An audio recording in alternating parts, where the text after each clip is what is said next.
Hello and welcome to the Daily Millwall for Saturday, the 2nd of March 2024. Today was match day, and it was Neil Harris's first home game in charge as manager, and it was a win for Millwall. Much needed win. Kept a clean sheet, second win in a row. Unfortunately, the other teams around us got wins as well, and it's looking a bit tight down there. But we start off with the match report from millfc.co.uk, the club's official website. Fleming free kick seals second straight win for Millwall. Millwall beat Watford 1-0 at the Den in the Sky Bet Championship on Saturday afternoon. Zion Fleming's third-minute free kick was enough to seal a vital win in South London and a second straight for Neil Harris since returning to the club. Duncan Watmore replaced Ryan Longman in the only change to the starting 11 in the SC16, whilst there were two more alterations on the bench. Joe Bryan and Adam Mayer returning from suspension and injury respectively to take the place of Wes Harding and the injured Tom Bradshaw. Backed by a vocal home crowd, fresh off welcoming back Neil Harris to the Den, the Lions started strongly and were to take the lead with just 4 minutes on the clock as Fleming's free kick took a deflection off the wall and snuck past the despairing dive of Ben Hamer in the Watford goal. Wicked deflection. So much so that I don't know if they do this for that kind of thing, but maybe it might be an own goal, but I don't think they normally do it. It was a hell of the deflection. Got very lucky with that. A lapse in concentration at the back for Millwall then gave the Hornets a chance to equalise, but Emmanuel Dennis's strike was blocked before George Saville won possession back in midfield and looked to thread a ball through to Watmore, only for it to be cut out by the Watford defence. Michael Obafemi saw the goalkeeper off his line on 22 minutes but struck wide from distance, whilst Watmore could have made it 2 with 28 minutes on the clock following a second mix-up at the back for the visitors, but the attacker's effort from an acute angle was blocked. That was funny what he did. Obviously they played it out from the back, but Watmore, I thought he got injured again. Cause it was, what happened before? You know when he scored that goal and then he ran off the pitch, and he slipped on that the EFL Championship logo and he got injured. So he went running in for something. Run off the pitch and slipped on that logo again. And I thought, oh no, he's injured again. But then the ball's still in play, so their defender's on the ball. Obviously, he's not looking to pump it long, he's doing a short ball. And then Duncan Watmore just sneaks up behind him. Like something out of Scooby-Doo. He's like crouching down, he's like sneaking up behind him, and he just runs in front of him and nicks the ball off him. I think it was that one on the 28 minutes. It was hilarious. Yasser Sprillier then forced Matija Sarkic into his first save of the game at the other end. Watford captain Wesley Hoot then curled a free kick over the crossbar with Obafemi and Saville almost bulldozing their way through to goal shortly before half-time, only to be stopped by the last man. It was extremely weird, extremely weird. They had a free kick within sight of the goal, very good chance to score, and the centre-back takes it. And it's not like he tried to, I'm trying to remember centre-backs taking free kicks. I think, did Stuart Pearce used to take the odd free kick? Maybe Carl Walker, he's not a centre-back, but he's a defender still. But they generally drive it either at the wall, through the wall, or under the wall. But this guy, centre-back for Watford, tried to curl it up and over the wall. They don't have any other, their forwards can't take free kicks, so what's that about? Very weird. So moving on, that takes us to half-time. Fleming's quick vision saw him play a free kick over the top and for the run of Obafemi at the beginning of the second half, but after the striker took the ball in his stride and cut inside, it was snuffed out by the Hornets' back line. Watford were pressing for the equaliser as the half began to unfold. Vakun Bayo firing wide on 57 minutes, but Obafemi sent an overhead kick wide 10 minutes later, following the substitution of Brook Norton-Cuffy for Watmore. Watford substitute Ishmael Kone turned an attempt over as the final 15 minutes got underway, with Jake Livermore then firing straight at Sarkic. The Hornets spent the last 10 minutes pushing the Lions further back towards their own penalty area, but a stoic defensive performance saw Millwall claim victory. Yeah, one thing I would say, they don't mention it here. So Longman came on for Obafemi, I think. Well, it says it here, no? Yeah, he came off Obafemi in 72. And that's just utterly bewildering. Obviously, and Longman played up front. As much as anyone was playing up front, he was the furthest forward Millwall player. Basically playing a false nine. And it just didn't work. It just didn't work. The ball wasn't sticking up top. He had a chance to go run down the wing, and he just, like, the ball was over the top, and he was concentrating too much on where he was going to put the ball after he got it. So when he ran to it and tried to control it, he fucked it up, man. It went out for a throw-in when we could have had them on the run and nearly scored again. And you're thinking, like, they keep pushing forward and forward and forward. Would it have not made more sense to bring a Maku on? Now, it was a very physical game. It was extremely physical. Like, not the kind of way you expect Watford to play. It was an extremely physical game. A lot of shenanigans going on, which the referee was mostly letting him go. So I don't know if they thought Maku wasn't up for that, but like, in terms of his pace, like, just pinging the ball over the top and getting him to run and just get up the pitch, like, that would have made more sense. The team was as follows: Sarkic, Leonard, Tanganga, Cooper, Honeyman, Mitchell, Saville, McNamara, Fleming, Obafemi, Watmore, and the subs were Denor on for Mitchell, not in the injury time, Bryan on for McNamara in injury time, Longman on for Obafemi 72 minutes, and Norton Cuffy on for Watmore 62 minutes. The unused subs were Biakovsky, Wallace, Mayer, Imaku, and Essay. So there we go. I think that's wrong. I think Tom Ince come on for them. So I'm pretty sure he did come on. What's going on with that? And the crowd was 17,847, 2,606 away fans. So there you go. Now, what does that do? Well, like I said, this is what the table looks like, and I brought this one up from whoscored.com, so you can see on the colours who did what in the last game.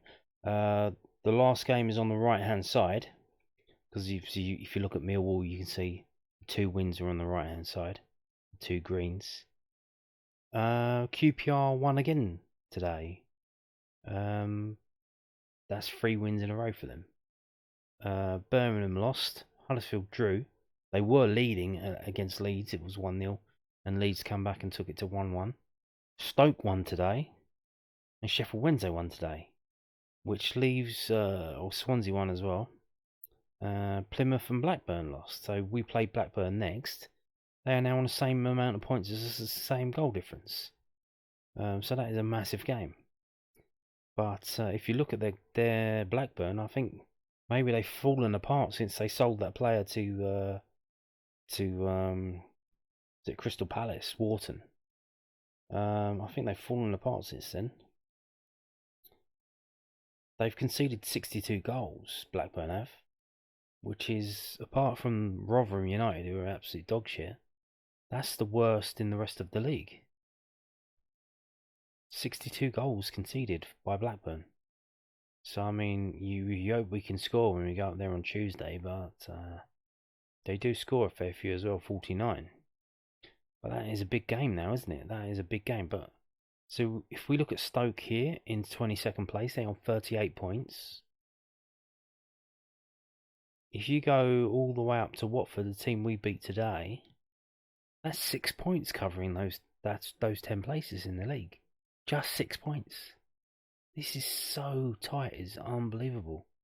So Watford can still get relegated. There's, what is there, like 11 games to go? That's a lot of points to play for. I think 50 points might not cut it if these teams keep getting the results. Yeah, it's insane how it's going. Like QPR 3 wins in a row.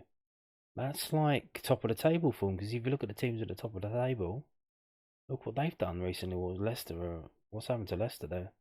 Are Leicester not going to win the league now?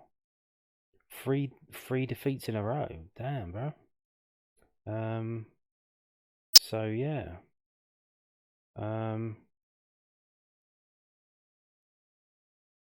But so I was looking at it earlier because obviously, famously, when we got relegated from this league many years ago, I think '96, we got relegated on 52 points, which I always thought was still a record. But since then, Peterborough got relegated on 54 points. So you needed 50 in that season that happened. You needed 55 points to stay up. Are we looking at that? Because that, if we are, that is insane. Because we've still got a way to go. We've got what 11 points to get to 50, and then we're going to need another 5. That is a tall order. But as you can see, it just we can't we win the games and it's not helping us out because it's literally we're waiting for the first teams to slip up, and they're going to be the ones that slide down, which is what Huddersfield did and Birmingham did, because they were above us before this weekend, and now they're below us. So there you go. I mean, it's looking good in that we're now 18th, and we have a better goal difference than most of the teams around us. It's not that much, so if we lose and they win, that's going to be obliterated, and that's going to go away. So yeah, like I said, next up, shall we have while we're here, shall we have a little look and see if we scroll past this? So the game's on Tuesday. If we can have a little looky at that. Okay, not loading for some reason. So we're going to leave it because we can't look. Okay. Thanks a lot. Okay, some post-match comments, some of them from Neil Harris. From londonnewsonline.co.uk, the South London Press is online website. Millwall head coach Neil Harris, Millwall manager Neil Harris, on victory in his first game back at the Den, says the atmosphere was really positive. Millwall manager Neil Harris made a winning start to life back at the Den, but admitted ideally would have seen his side show greater composure and possession during today's 1-0 victory over Watford.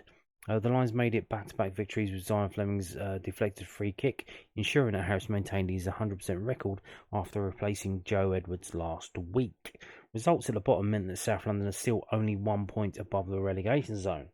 Watford had long spells of possession but found it difficult to break down Millwall as they kept a clean sheet for the first time since New Year's Day, which I believe is the last time we won a game as well. Bristol City away. Edwards had lost 6 of his last 7 in charge, drawing the other 1. Harris has had an instant impact. The Lions' record all-time goal scorer said, we didn't take care of the ball well enough at times. We lacked a little bit of confidence and belief at Aladdin, which we showed at Southampton. And it's something we got to drip feed into the players. But as for spirit and character, plus atmosphere in the stadium, that was really, really positive. It was really good. I was probably more comfortable at Southampton because I thought we were quite controlled in what we did. But today, probably because of the home pressure, myself and also the group was so desperate for my players to thrive in a home win to build the confidence. And that was probably where the pressure was. If you look at the saves that Matty had to make, 3 were on target, but all from outside the penalty area. We've controlled Watford, a very talented group of players. Where the ball was around our penalty area, that credit goes to the players. We started brilliantly. I'm so pleased for Zion Fleming. I'm talking to him all the time about confidence and belief, reminding him on what a good player he is, but he would have had to believe to hit that from 35 yards a month ago. I don't know, but you need a bit of luck sometimes, and he had that. It was because he had the confidence and belief to do it. When Watford had spells in the game, we stood strong and we didn't panic. Defensively, outstanding, 1v1 duels. Ultimately, if you look at the chances in the game, we had the better chances. I think so, yeah, I think we did. And that was a fantastic effort from the players in that game, like the hard work, lot of effort. I think that we were actually composed on the ball. Actually, we were like passing it around because you couldn't really pump it long because no one was up front, which is again why like I've been very happy that Neil Harris has come back as manager. But obviously, to contrary to what a lot of other people were thinking, but I'm not gonna bum lick him. I think like maybe there's a reason why, but I would have preferred Amaku to come on to to replace Obafemi like for like in terms of especially as we were so much under the cosh and the players were a lot of them were really knackered. So to have someone with that amount of legs, and even then, even when Longman was on, I thought, well, maybe they'll bring Amaku on because Zion Fleming at the end looked dead on his feet. He was really struggling. I think he got a yellow card for just dragging someone back because he couldn't keep up with him. Um, so then you're thinking, well, bring Amaku on for Fleming, drop Longman back into the 10, and then play Amaku up front as a point man. But no, still carrying on as we're carrying on. Kind of gutted actually because we had a breakaway, George Honeyman, going bombing forward. He could have took a shot. I think he was thinking about it. He could have played. I think it was Longman in, but he went to the corner, and I had a bet on 2-0, and it was 1-0. I was like, you. I understand. Look, fair enough. I understand what they're doing. They want to win the game, but 2-0 would have been absolutely fantastic stuff there. But hey ho, that's how it goes. Now, Tom Bradshaw injured. What's that about? Well, let's find out. This is from, again, londonnewsonline.co.uk. Millwall fear striker Tom Bradshaw's season is over as attacking options set to be depleted for the running. Millwall manager Neil Harris fears that Tom Bradshaw's season could be over. The Wales international missed today's 1-0 win over Watford. And Harris confirmed afterwards that it will be a major bonus if Bradshaw is able to play any more part in their championship survival battle. I'm not going to confirm at the moment because he's seen a specialist on Monday, said Harris. But I'll be really, really pleased if we see him again this season. It's an Achilles injury, which is a fatigue injury, so it's been happening over a period of time. He just went in training on Tuesday, unfortunately. Millwall are already without Scottish striker Kevin Nisbet. The summer signing from Hibernian is unlikely to return before the campaign is completed. It leaves Michael Obafemi as their only out-and-out front man. I'm trying to help Michael because he's not been fit for a period of time, said Harris. We have one recognised striker, but I can't control that. We've got no recruitment opportunities now. I can only go with what we've got. I've got to find a way to do it. Can Michael play every minute of every game? Of course he can't. We have to be respectful to his injury record as well. People have to understand that, and they will off the back of these words now and my explanation. We asked Ryan Longman to play up front today. He's not a natural centre forward, but he's played it before. Duncan Watmore's played it before. Zion Fleming can play as a 9, but a different 9. And we'll have to find ways to be creative, and that's my job. But I'll say it to the fan base. Whoever plays up there, please support them. Michael is a top player, top goal scorer. I've seen that already in training. It's just getting him up to speed. He did 45 the other day, and I took him off. And rightly so, and he's done 70 today. So we have to protect him over a period of time. I'm a huge fan of Michael Obafemi. So there you go. There you go. He's mentioned about why he played Ryan Longman up front. Now, he said there, we have got no recruitment opportunities now. Who told him that? Was it Aldo? Do we not have any money? Is that the what we're saying? Because a lot of people out of contract players. I think it was even mentioned in was it the South London Press's podcast about maybe signing out of contract players, and Connor Wickham was brought up. So I thought I'd have a little look and see. who we've got. This is from that weird German website Transfer Market without the e.co.uk. And this is a list of forwards, centre forwards, who are out of contract for whatever reason. And there's a few names on it you may recognise. Connor Wickham, as mentioned, is on there. He's 30 years old. He's out of contract. We've got Jose Altidore. Remember him? The forward who played for Sunderland and couldn't score, but he's 34 years old. So it's mostly players who are in their 30s. Now I don't know most of these. I couldn't tell them. I wouldn't even know who they are. I have no idea who they are. See, this is a global list of global players, but just having a little. This is 5 pages long apparently, or maybe more. But just having a quick look on the first page, just one player stood out for me. Alexandra Prijovic. That's him there. Born in Switzerland, Serbian player, played in a World Cup. Was out of contract in September. At the end of September, it was the Australian league. He was playing in the A League for, I think, Western United or Western FC, whatever they're called. Scoring goals for fun in Australia. So he's still a quality player. He reminds me of Matt Smith, to be honest, yeah, but more mobile and a better shot on him. But Matt Smith, which we do know that Neil Harris likes a tall man up front. He's 6'3" apparently. But here's the thing. So, can we still sign out contract players? Well, yes, you can. Yes, you can. But there is a thing. Now, let's have a look. We've got this here. What is this? This is the EFL handbook. It's 446 pages long, and I'm sure the mastermind that is Aldo knows this inside out. Of course he does. I'm sure he does. This you can find this at the efl.com/documents/EFL-handbook.pdf. You can sign the players, but can you add them to the squad list? Because players need to be added to the squad list before you can put them in your squad. Now here's the thing. Under 21 players do not count for squad lists. So you have 2 squad lists. You have what do they call it? I'm just going to call it squad list. They call it something else, but I can't remember what it is now. I did have a look at it. I didn't pull it up. So they have squad lists, and they have a list of under 21 contract players. Adomu Maku is on the under 21 player list. Romain Esse is on that under 21 player list.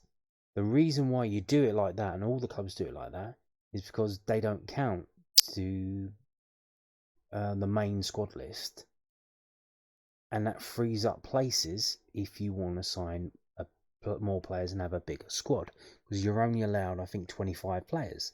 Now here is a rule that I haven't read the whole thing. I've just picked this out. Now, changes outside of a transfer window. The league will only consider granting permission to make changes to the squad list outside of a transfer window where the club's current squad list contains less than the maximum number of players permitted to be included on the squad list, and the club wishes to add an out-of-registration player or another player registered with the club but not currently included on the squad list, or in other truly exceptional circumstances to include but not limited to those set out in the note from EFL Player Admin found on the EFL portal. So obviously that's an inside thing. We don't know what that is. That's up to them. But it says if your squad list doesn't have the maximum number of players, you can sign an out of registration player. Now, if that player that I mentioned, Petrovic, whatever his name is, it's not as easy as that, because what needs to happen, that he needs to have left Australia, got all the paperwork done so that his registration gets given back to him, and then he's free to sign wherever he can. If he hasn't done that properly, then the registration's still in Australia, and it won't be. FIFA will not transfer it. It will not be made to be moving over. Now, you think, considering that he was out of out of contract in September 23, you would think that he would have got his registration back in eyeing up a move in the January transfer window, which didn't come about. Maybe he's not. Maybe he's retired, and this list hasn't been updated. But yeah, if we have the money, we can still sign a centre forward. They just need to be out of contract and out of registration, so they have the registration has been given back to them, so they are a truly free agent, and they are free to sign wherever they want to sign.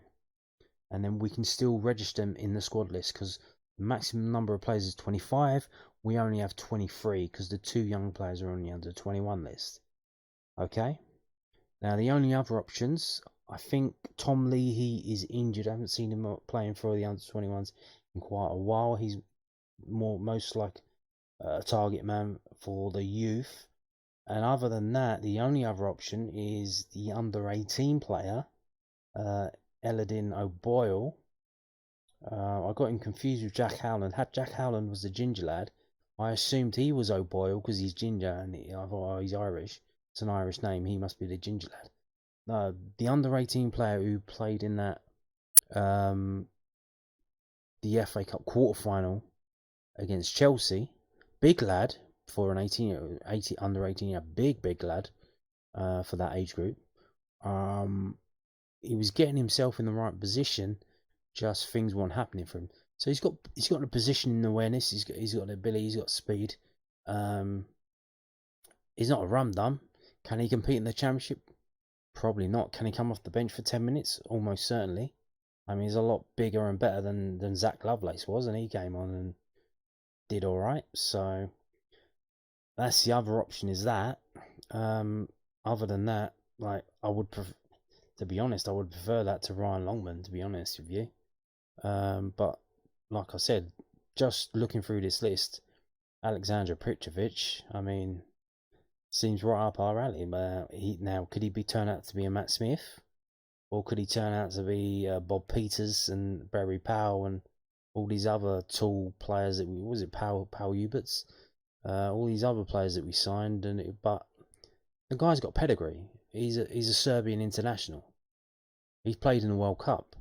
He scored the goal that got Serbia qualified for their first World Cup in quite a while. He's no rum dum, and not only that, but he's been in England before. Derby County signed him in 2008.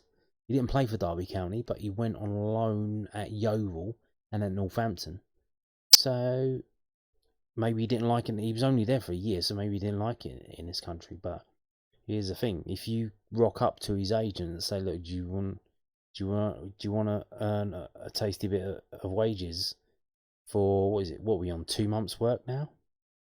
Is he going to turn that down? Maybe he will. I don't know. Maybe he will, but I'm sure there must be someone on this list that we can get who's half decent. Because other than that, you're looking at playing an under 18 kid, or you're playing Ryan Longman up front. And not being funny, if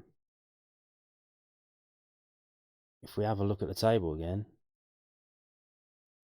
it doesn't look good. Like, it's very tight down there. And that could be the margin between us staying up and not staying up, is having too many players in one position injured and having deficiencies in the squad leg bare. So, like he said, Neil Harris said in his interview, like, that's not an option. I think unless we don't have any money, then it is an option technically. Just get Aldo to read this EFL handbook that I'm sure he's probably never seen before. And then let's see if we can get something done. But yeah. On that note, thank you for watching, and goodbye.